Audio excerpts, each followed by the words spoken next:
அவருக்கு ரொம்ப பிடிச்ச ஒரு சிங்கரும் நீங்க தான் அப்படின்னு எப்போதுமே சொல்றாரு. அது உண்மை. அது உண்மை. ஆமா. 2 பேரும் சேர்ந்து நூற்றுக்கணக்கான பாடல்கள் பாடியிருக்கீங்க. அவரோட சேர்ந்து பாடக்கூடிய அனுபவம்ங்கிறது எப்படிப்பட்டது? ரொம்ப சைலண்டா இருப்பாரு. ரொம்ப சைலண்டா இருப்பாரு. ஆமா. உங்கள மாதிரியே. அதனால தான் 2 பேர் நிறைய சாங்ஸ் பாடியிருக்கோம். ஓ, ஒருவேளை அதனால தானா? பாடுறதுக்கு மட்டும் தான் 2 பேரும் அப்படி பேசவே ஆரம்பிப்பீங்களா? பட் வாக்கிங் வித் ஹிம் நீங்க கவனிச்ச வரைக்கும் அவருடைய வாய்ஸோட ரொம்ப பெரிய யூனிக்னஸ்னு எதை நினைக்கிறீங்க? ரொம்ப ஸ்பெஷாலிட்டின்னு எதை நினைக்கிறீங்க? ஒரு மயக்கம் வரும். அதுல ஒரு மயக்கம் இருக்கு. ஓ சார், உங்க குரல்ல ஒரு மயக்கம் இருக்குன்னு சொல்றாங்க. அவரு எனக்கு பேட்டியா சொல்லிடுங்க. 2 பேரும் பேசணுமா? இல்ல, அதான் அவர் குரல்ல மயக்கம் இருக்குன்னு சொல்றீங்களே. ஒரு 2 சேர் போட்டா உட்கார்ந்து நம்ம சாவகாசமா பேசலாம். ஓ, அப்படிங்கிறீங்களே. ரொம்ப அமைதியானவங்கன்னு சொன்னீங்க. நாங்க கூட அப்படிதான் நினைச்சோம். சேர போடுங்கப்பா.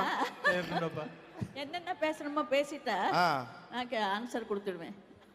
சுஷீலாமா கூட சேர்ந்து பாடுறதுல என்ன ஸ்பெஷாலிட்டி இருக்கு? அவங்க மேல வந்தனுமே டக்குன்னு அவங்கள்ட்ட நீங்க போய் ஆசீர்வாதம் தான் வாங்குனீங்க ஃபர்ஸ்ட். அம்மா சொன்னாங்க, இந்த மயக்கம்ங்கிறது எங்கே இருந்து மயக்கம் வரும்? கடவுள் கொடுக்கறது தான். இந்த கடவுள் கொடுத்த அந்த பெரிய ஆசீர்வாதத்தை வச்சு நாங்கள் பொழைச்சிட்டு இருக்கோம். தவிர எங்கள்கிட்டே இருக்குன்னு நான் எதுவுமே சொல்ல மாட்டேன். அது அவர் கொடுத்த. Download ShareChat.